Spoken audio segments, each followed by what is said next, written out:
السلام عليكم ورحمة الله وبركاته. أخياري كسو دوادا قابتي جعالك كواد خالد يهودو مال ما كمد شنطة قلب نمو أي سكديس أكو كل من خالد يهودو isla markaa waxay ku kulmeen goob hotel ah oo Khalid ka shaqayn jiray wuxuuna ka ahaa waiter.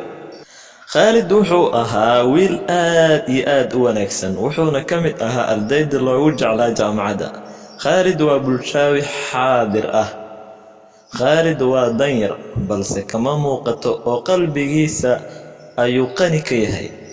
Khalid galinka hore wuxuu tagaa jaamacadda galinka dambena wuxuu ka xoogsadaa hotelkan.